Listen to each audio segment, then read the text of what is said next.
Good morning, good afternoon, good evening, and good night, wherever you're joining us today in today's live lecture coming to you from Nkolo Mahadum Wisdom University.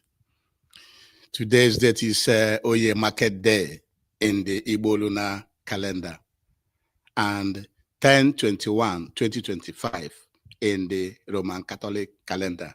Remember, the reason we are giving you both days is for you to know that we Igbo people, we the Biafrans and Africans have our own calendar before the arrival of the colonial masters. And remember, at Nkolo Mahadum, we always advise you to use your naturally given common sense, which we call Akonuche in Igbo language.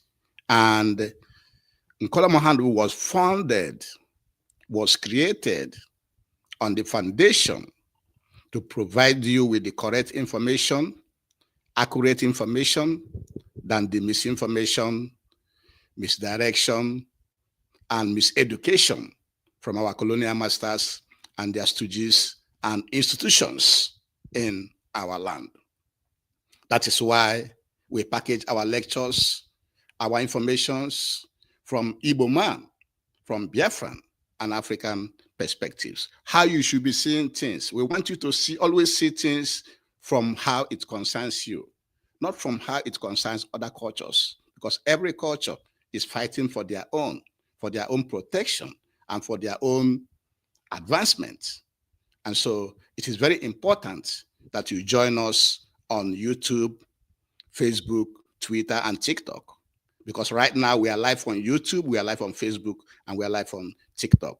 Please join us to enjoy this lecture, and also like, comment, and share this wonderful lecture to get to your friends and well-wishers, because everything we are presenting to you, we are presenting it to you to benefit you in particular, you the Igbo man, you the Biafran, and you the African child. And without wasting much of our time, the title of today's lecture is to present to you the protests around the world in Western democracies like Nigeria, France, United Kingdom, United States, Nepal, and Bangladesh, using these demonstrations and protests to ask a question whether these protests are working. Are they really working? And why are the governments in place under this Western democracy not listening to the people? Why are they making policies against their own people that will make their people to rise up to say enough is enough? And even after those protests, they will still not do what their people are expressing in those protests. And so without wasting of your time, you can see that there was a protest yesterday in the Free Nnamdi Kanu protest, but we will start from the NSAS protest and show you what happened during the NSAS protest of October 2020. So let's go to that NSAS protest and show you what happened. The NSAS protest of 2020, did it really achieve what it is intended to achieve? That is the questions we want you to answer after listening to the lecture today about protests. 5 years on, the Lekki tollgate remains a powerful symbol of protest, pain, and persistence. Yeah, NSAS ideology. On October 20th, 2020, peaceful demonstrators calling for an end to police brutality were met with gunfire from soldiers. He was shot in the head. The victims and their families encouraged. What followed sparked outrage across Nigeria and around the world. Nigerian youth are teaching the world one beautiful and vital lesson. At the first year anniversary. In this NSAS protest 5 years ago, the people were asking the government to ban SARS, to ban the police force called SARS, which they were accusing of extortion, brutality, and so many crimes. But instead, what they received on that day was shootings and killing of the protesters. And at the end of the day, the government didn't do anything. The SARS was said to be banned, but was misbranded. Their name was changed, and the same police force was still in place. So after the people have come out during the NSAS protests and protested, saying they don't want this, they don't want this, what did they get? Did they really get any results? That is what we want you to the question we want you to answer after this lecture or during this lecture, as this lecture is going on. So let's continue to watch what happened at the Lekki anniversary. logo. Press freedom was attacked, and discourse over how to refer to the event of October 20th in the media still linger. And in the years since, the government has pledged reforms, launching inquiries into the events of that night. But for many Nigerians, the call for accountability continues. From the 18th of Today, the toll gate stands quiet, but memories of that night are far from forgotten. Across Lagos, gatherings and online tributes mark the 5th anniversary, honouring those who lost their lives and the movement that demanded change. The NSAS protest became one of the most significant youth-led movements in Nigeria's modern history, igniting a national conversation about governance, justice, and the right to be heard. 5 years later, the legacy of NSAS endures, not only in calls for Yet after these protests and the killings and everything, the government did not address the concerns of the protesters, which are citizens of Nigeria. They did not address it. And so the question we are asking is, all these protests in Western foreign democracy that we are practicing across the world, why are they not listening to their people? Why are they pushing policies against their people? This is the question we're asking, and we need an answer from you. Tell us how you feel in the comment section. Now, the next video we shall be showing you is the one from Nigerian Labour Congress. The one from Nigerian Labour Congress, where the Nigerian Labour Congress was asking for increase of wages for their workers. And let us see how that one went and what was the result of that demonstration by the Nigerian Labour Congress. Let's see what happened in that one.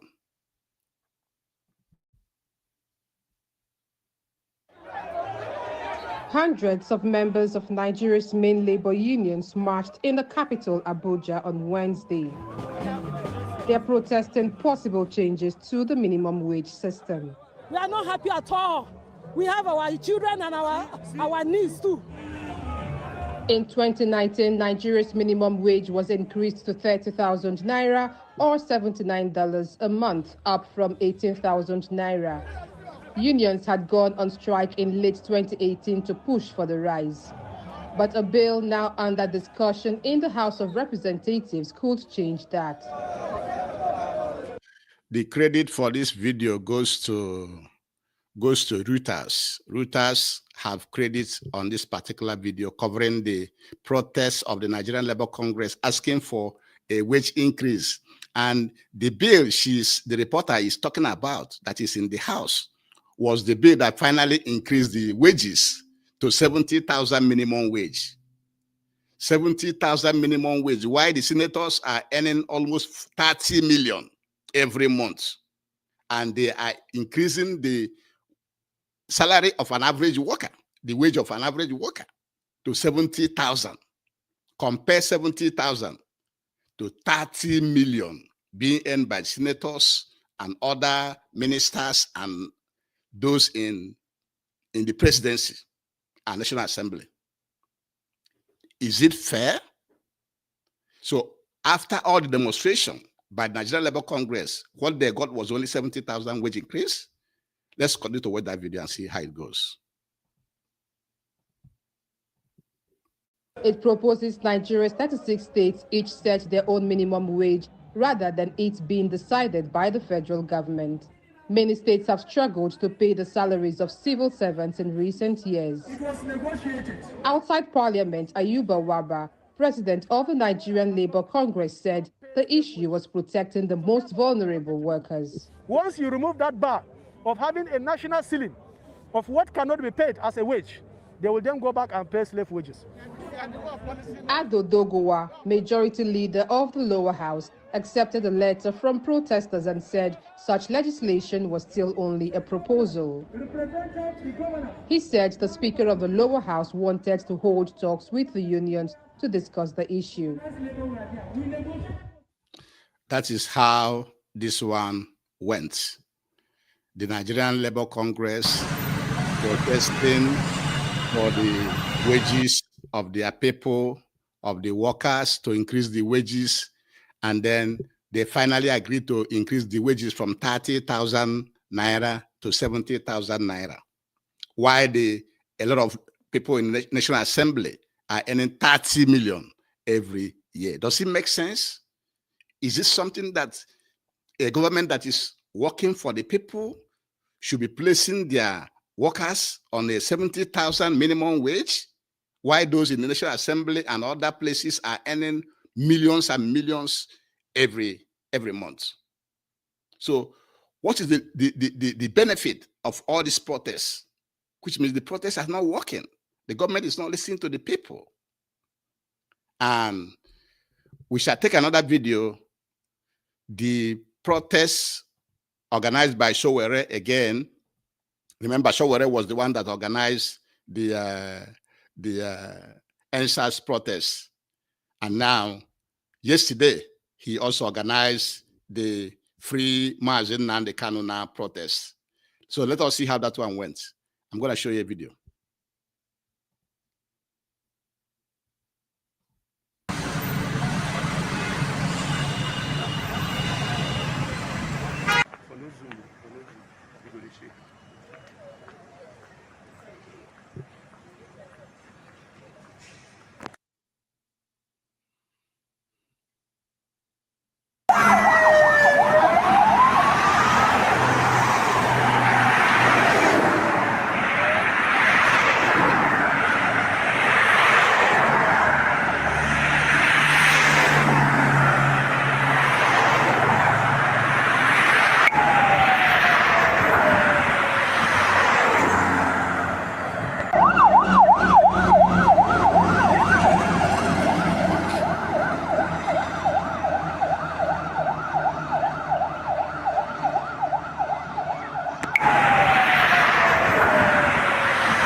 In as much as we have not heard of any loss of life in this demonstration, in this protest for Free Mazi Nnamdi Kanu, organized by Showere, Omoyele Showere, yesterday, we heard that they were tear gassed. The demonstrators, the protesters, they were tear gassed, and also Aloy Ejimako, one of Mazi Nnamdi Kanu lawyers, was arrested, and Emmanuel Kanu, Nnamdi Kanu brother, was also arrested in the protest of yesterday. And so let's continue to watch that protest and see how it goes. Your life.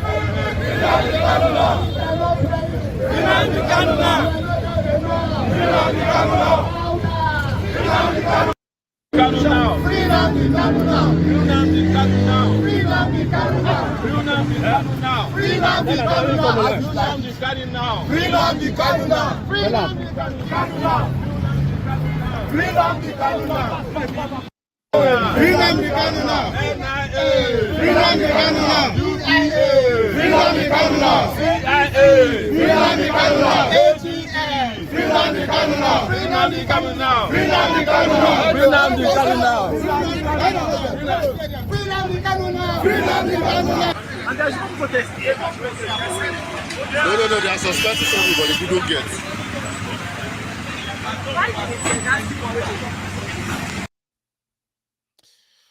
This is how this one ended. This is how this one ended.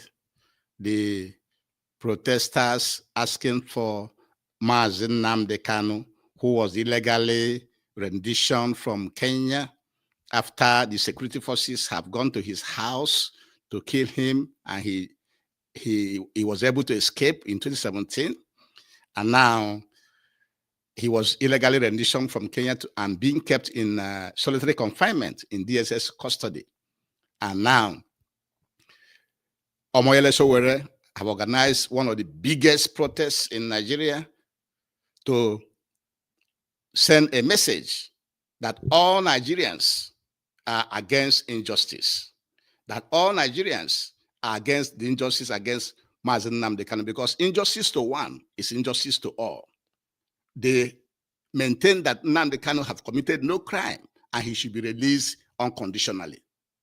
But has he been released? The answer is no. From the statement released by the government, the government in Aso Rock, they say that they're not going to release him until the court process is completed. But this court process that is being followed right now, the Nigerian government did not obey a previous court judgment that have already acquitted and discharged Mazi Nnamdi Kanu. They never obeyed that court order. So why should you not obey the court order that acquitted and released him? So which one are you going to obey? Is it the one that is favorable to you, and then you don't obey the ones that are not favorable to you? That is injustice. And that is why all Nigerians have come out in the protest of yesterday to say that Mazi Nnamdi Kanu have committed no crime and should be released. So having shown you that one, let me show you another protest. This one is in France. The one from France, the protest in France, so that you know that this violence is everywhere. It's not only in Africa or in Nigeria. Anywhere you have Western democracy, there's a problem there. Let us watch the one from France.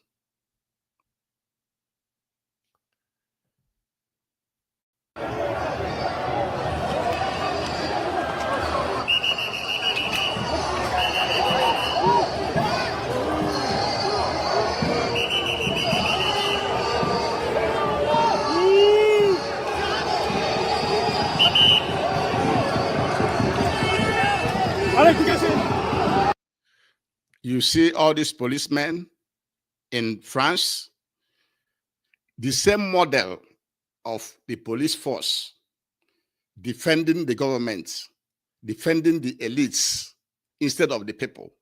You see how they just came out defending, pushing the people away. The people that are supposed to represent the police, supposed to be working for the people. So it is this foreign colonial democracy, that same model that they have in the Western world, in Europe and America.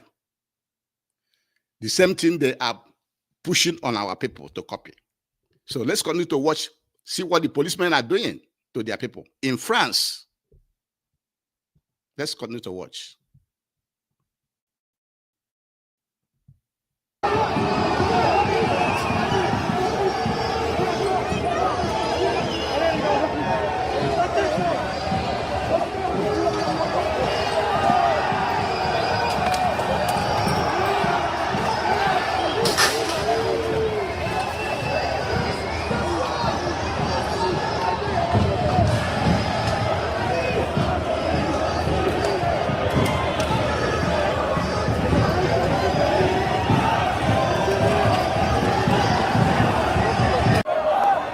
want to remind you that this protest in France is about budget cuts. They are trying to cut the budget. Cutting government budget means cutting social benefits for the people. So, and the masses are saying no against budget cuts. But instead, the government of France is planning to continue to fight in Ukraine, trying to provide financial support to Ukraine to continue to fight Russia. But meanwhile, they're trying to cut their budget, to cut the social benefit of the people. That is why the French people came out to protest against that cut. And guess what? About 309 people were killed in that protest. Let's continue to watch it.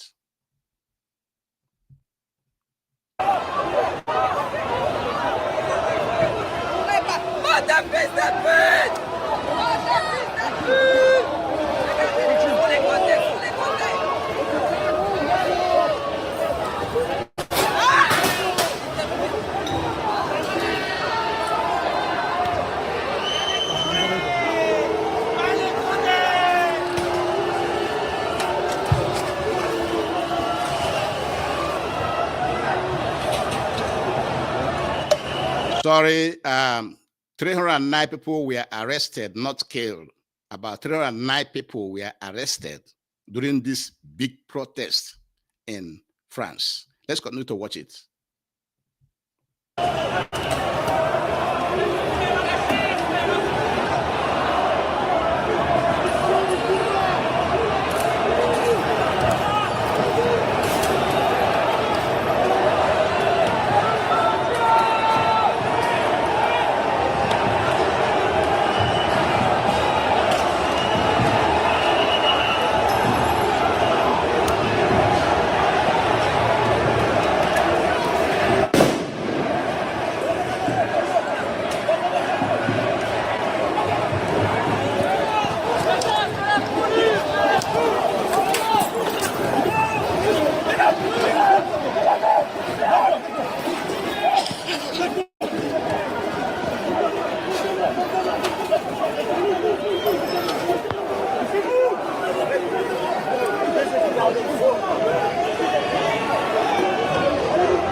You can tell from what you are seeing in this video that this Western style democracy that is being imposed on Africans is not what we want in Biafra land.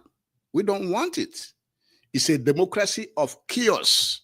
It's a democracy of killings, of destruction. Look at what they are doing. So this is not what we want. We want to go back to the democracy of our forefathers of appointing people to position than election, than this structure of selecting some elites and have them against the people that own the land and the resources. It is wrong. So let's continue to watch for a few minutes before we go to another video. It is very, very, very sad that this type of democracy is not what we will need in our land.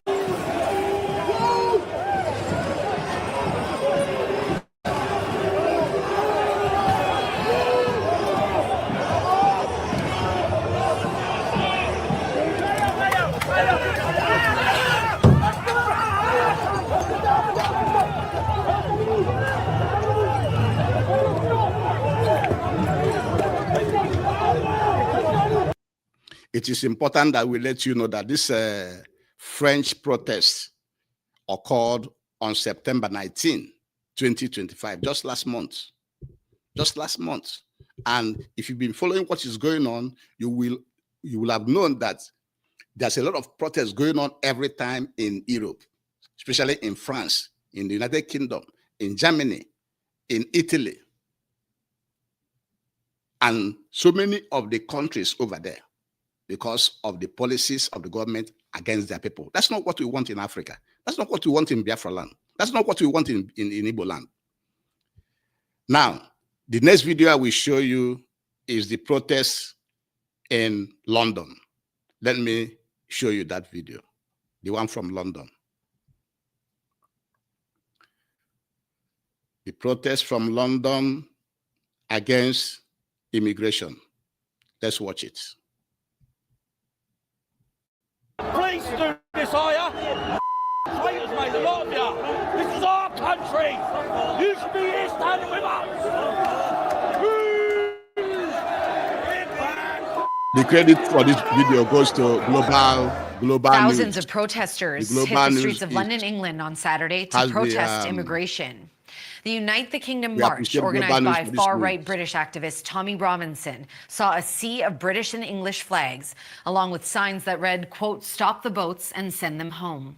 Counter-protests also took place. Over 1,000 police officers were deployed to keep the two groups separated.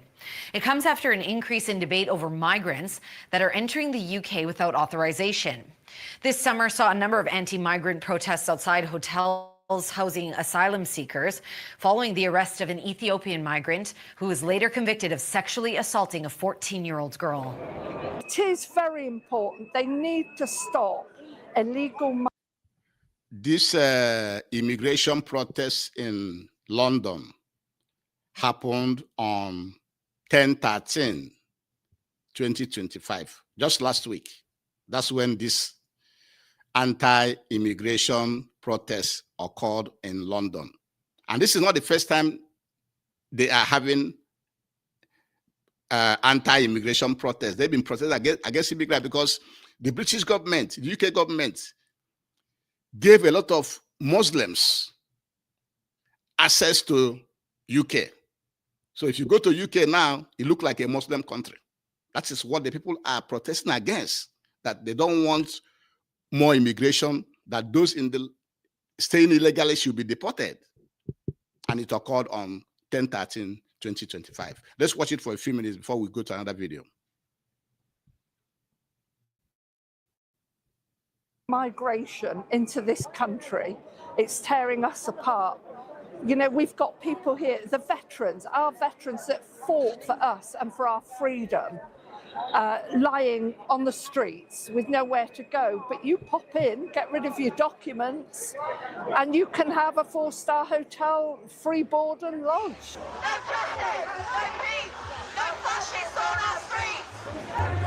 Well, there's a fear that the far right. These people are the state-sponsored group. You know, each time you have a protest, you have the one sponsored by the state. I remember yesterday at the Nnamdi Kanu protest, you see the people, somebody complain about Udele.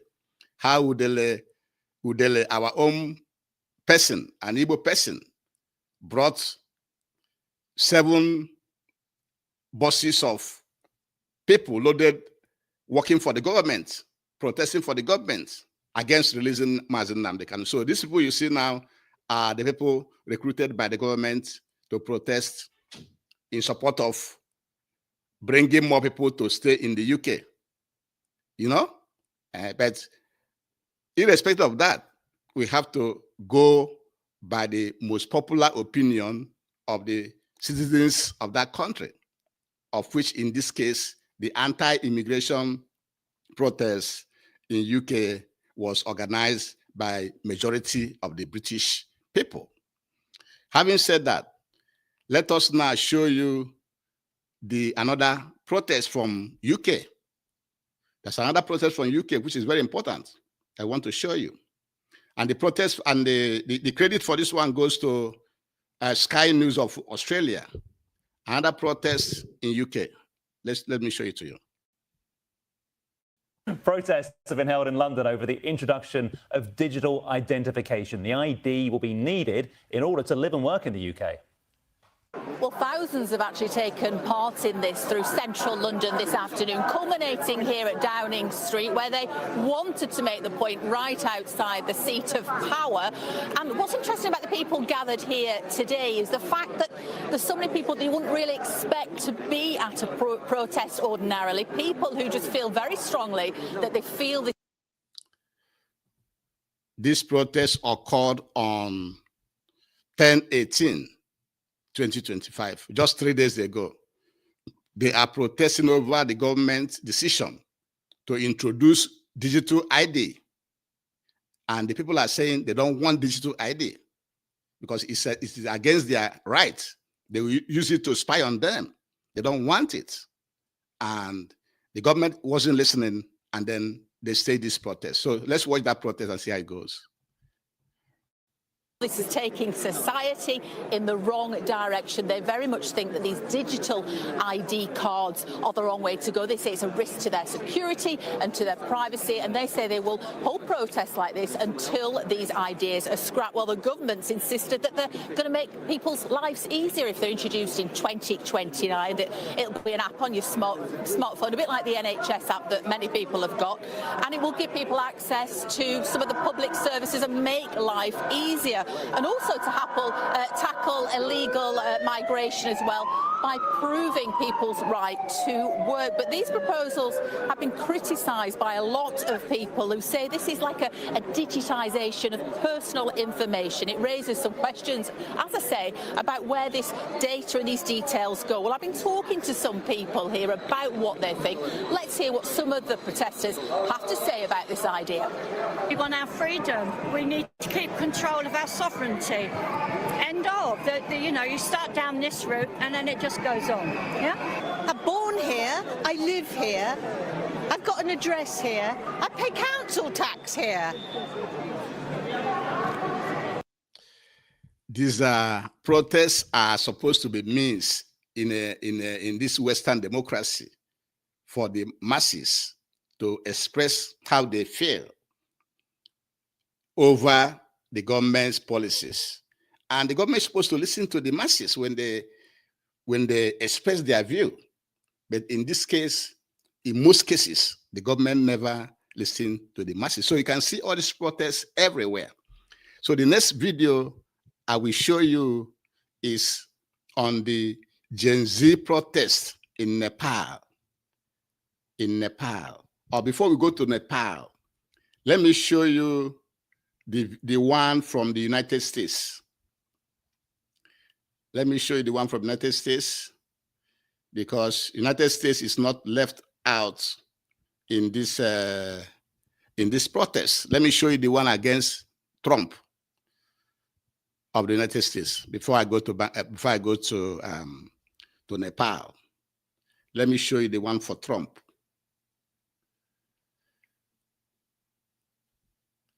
Let me show you the one for Trump. This is demonstration against Donald Trump in the United States. And this one occurred on October 18, 2025.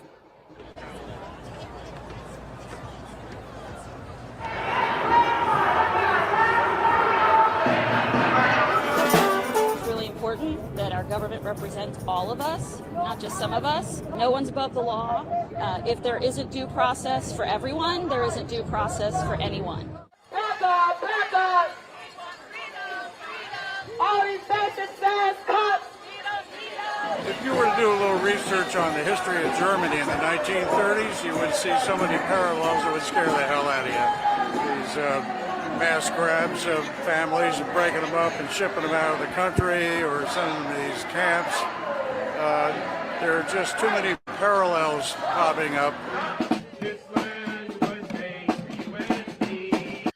You know, since Trump came in as president, he has been doing so many things that some people does not like immigration, trying to send people away, illegal immigrants though, and then trying to cut government expenses because America is in trouble.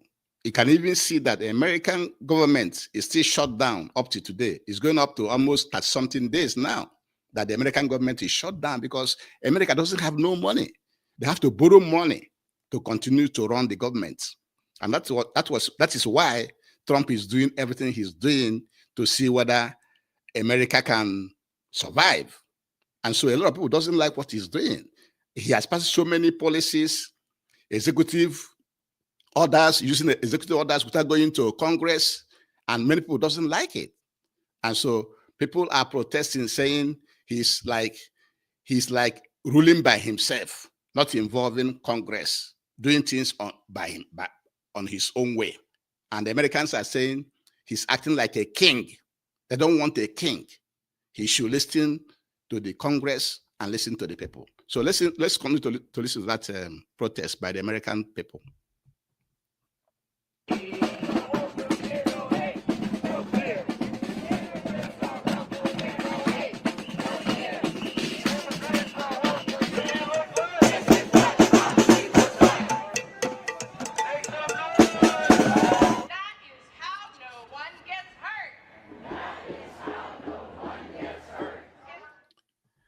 And we shall end this one here.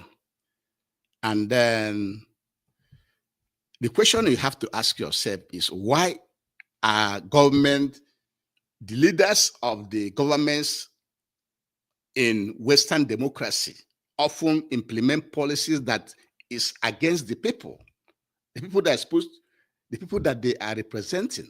Why are they implementing policies that is against the people? And the people are rising up and telling them, no, this is what we want. And upon that, they will not listen to the people.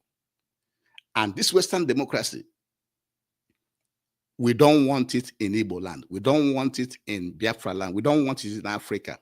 We should go back to our own republican system of appointment by our forefathers. That is the best way to go. It is cheap, it is more result-oriented, and doesn't cause any much problem for anybody. Everybody is equal. Now, let me show you the video from the protest in Nepal. The Gen Z protest in Nepal.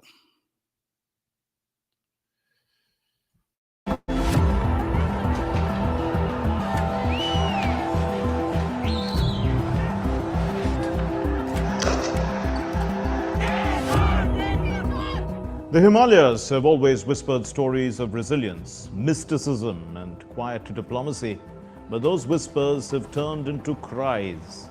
Nepal, India's northern neighbor, has been burning, not just with fire, but with fury.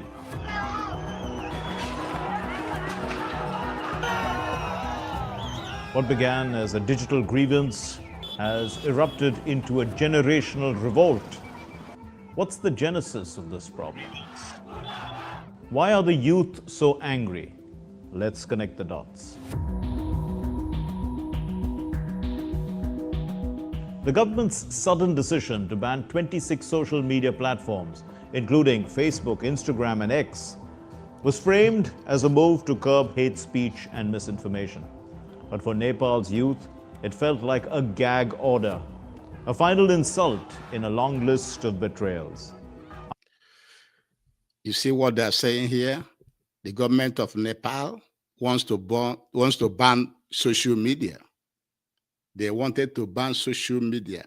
Why is it the problem of the government to ban social media? Because you're not doing the correct thing. And the protest started over there on 9/18 last month. Their protest started last month, and they succeeded in toppling the government. They chased the government away. And the question is, why will the Nepal government, their interest will be to ban social media? They know that the youth like social media. What the government should do instead is to be doing the right thing. Do the right thing. Have a very good policy for the people. And you don't have to worry. People will be saying what you are doing on social media. But when you are doing the wrong thing, then you want them not to use social media to say that you are doing the wrong thing? So government policies in Western democracies are not beneficial to anybody. And so let us watch the last video from Bangladesh. The similarity between Nepal and Bangladesh is that they finally toppled their governments. They finally toppled their governments. And there are questions as to who was funding the protests. Some school of thought say that it is the American people that funded the Bangladesh protests and then the Nepal protests, because those two countries refused to work with the unipolar order. Instead, they are working with the BRICS nations, and it's like a war against, part of the war against the BRICS nations. That's what some people are saying. But on the surface, what we saw is that the use of both countries actually, through this protest, toppled their governments. And so let us listen to see what happened in Bangladesh. The Bangladesh protests. Let us see what happened over there.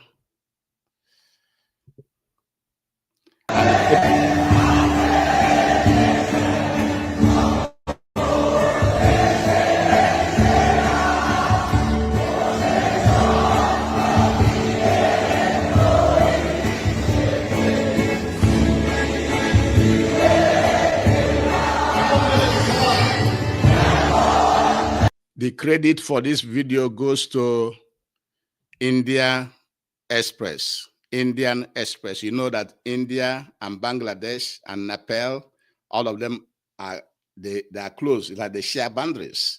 So the Indian Express was the one that covered this protest. And according to what you saw there, about 200 people were killed during this protest, but they succeeded in toppling their governments. So let's continue to watch it.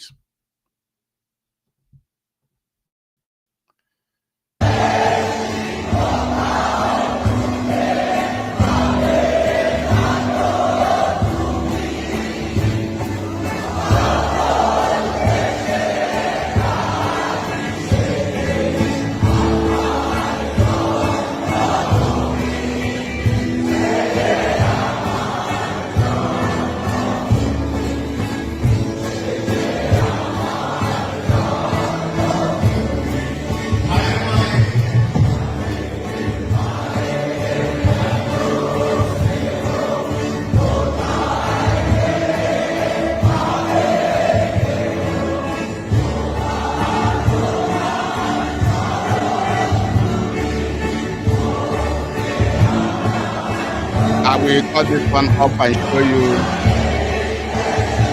I will show you the second video from Bangladesh, and you see the level of destruction that they had in that country because of government policies, and they demanded that the government resign. That is what they demanded for, and they got that demand. So let me show you the video of how they destroy things in Bangladesh.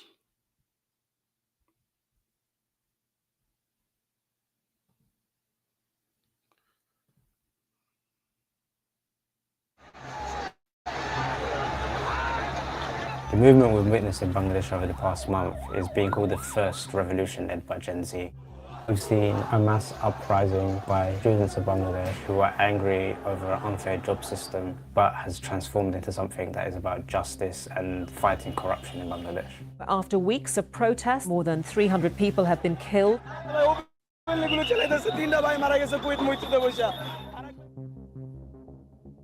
the students in Bangladesh came out to protest because the credit for this video goes to Guidance News.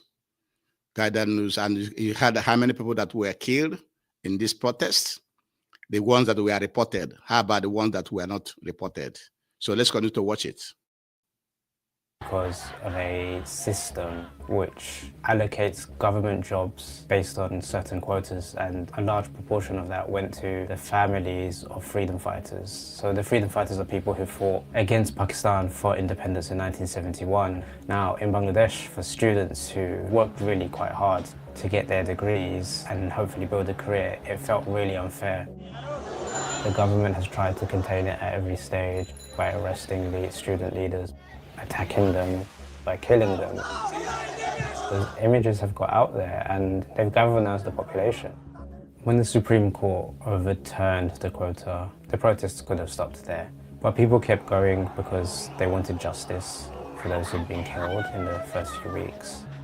Over time, there was like a kind of greater mobilization, to the point that a month after the protest started, people were storming the residence of the Prime Minister, who had escaped in a helicopter. Sheikh Hasina was the longest-serving female Prime Minister in the world. She'd been in power since 2009 and had also been Prime Minister in the 90s. But Sheikh Hasina's rule over the last 15 years in particular has been associated with corruption and repression. Not long after Sheikh Hasina left, thousands of anti-government protesters stormed her official residence. He ran all through the grounds, through the house. The whole place was overrun. It was just like an outpouring of emotion. And I think for a lot of people, it was kind of like, while they've struggled, you saw all of this wealth on show and kind of really surreal pictures. Like there was a video of people just eating the food that had been left in the kitchen. People sent me videos from where they were. Everyone was kind of in the street partying, jumping up on wherever they could to hang Bangladeshi flags. There were all these chants of freedom. They've nominated Muhammad Yunus to be the head of the interim government. So now we have seen all the demonstrations we wanted to show you today. The one started with the NSAS of 5 years ago, October 2020. That of NSAS didn't produce any results. It didn't produce no results. The Nigerian Labour Congress 4 years ago demanding wage increase only got a wage increase from 30,000 to 70,000. Why those in National Assembly are eating 30,000 and 30 million and above? The Free Mazi Nnamdi Kanu protest was very successful yesterday because there was no life lost so far, but the protesters were tear gassed, and Aloy Ejimako, the attorney for Mazi Nnamdi Kanu, was arrested. And also Mazi Nnamdi Kanu's brother, Emmanuel Kanu, was also arrested. Both of them are still in detention up to today. And whether the Nigerian government will release Mazi Nnamdi Kanu out of that protest, we are not sure, because the government just released a statement saying that they are not going to release Mazi Nnamdi Kanu based on that protest. So what we are asking is, does protest actually produce the intended results or just an awareness creation? And then we show you the one in France, the protest in France over budget cuts. The government is trying to cut the budget. Cutting the budget means cutting social welfare, cutting social amenities for the people. And so the people are against that. And so, meanwhile, the government of France is spending money in Ukraine, in the Ukraine war. And people are saying they are against the Ukraine war. Do not cut the budget and do not cut social benefits. Now, the one in the United Kingdom for anti-immigration protests has been going on for a long time, but there's no much result because the United Kingdom government continue to bring in foreigners illegally, both Muslims. If you go to UK today, it looks like Saudi Arabia. A lot of Arabs everywhere, a lot of Muslims everywhere, and the people don't like it, and they are saying they don't want it. And then they are also protesting about the digital ID that the government wanted to introduce. So you see a lot of protests all over the place across the world where you have foreign Western democracy. And then we also showed you a video of the protest, Gen Z protests in Nepal. And the government of Nepal wanted to ban social media, and that resulted to that protest, and eventually the government was thrown away. The government was driven out of power, And we showed you some videos from America where the Americans are saying Trump is acting like a king. They don't want a king, but they forget that the American economy is in big trouble. America doesn't have money. They borrow money every time to be running the government. That's why you hear most times about government shutdown. Anytime you hear about government shutdown, that's a time for them to borrow money. And now the American government has been shut down for so many weeks now until they will borrow money. Without borrowing money, America cannot run itself because America doesn't have money. And so that is why Trump is doing what he's doing, trying to see if he can have a way to make the American economy better. But the masses don't understand because they are not being told exactly what is going on.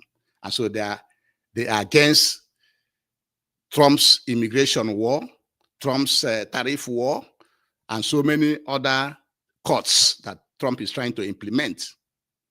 But meanwhile, those in Congress, they are still making their money. You see why Western democracy is not good?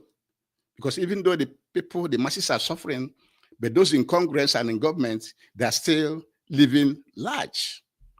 And then we show you the video from Bangladesh, where the youth demanded for the resignation of the prime minister because of corruption. And we let you know that what happened in Bangladesh and Nepal are similar. And people are saying, there's a school of thought saying that what happened in Nepal and Bangladesh were sponsored by America. America is the one that toppled their government. That's what some people are saying.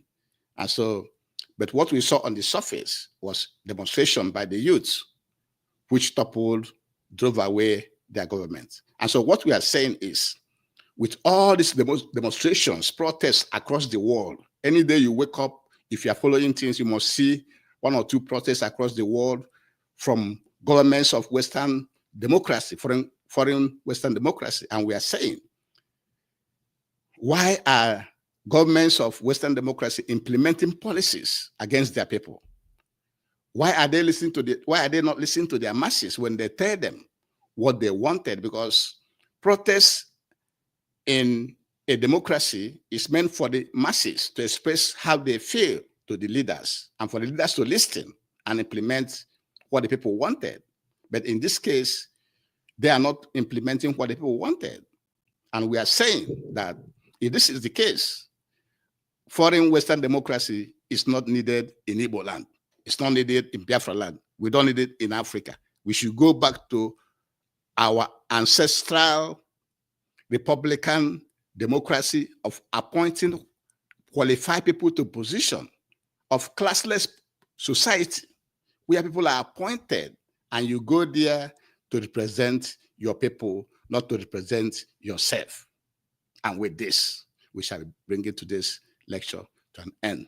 Thank you very much. I hope you have learned something from this lecture today.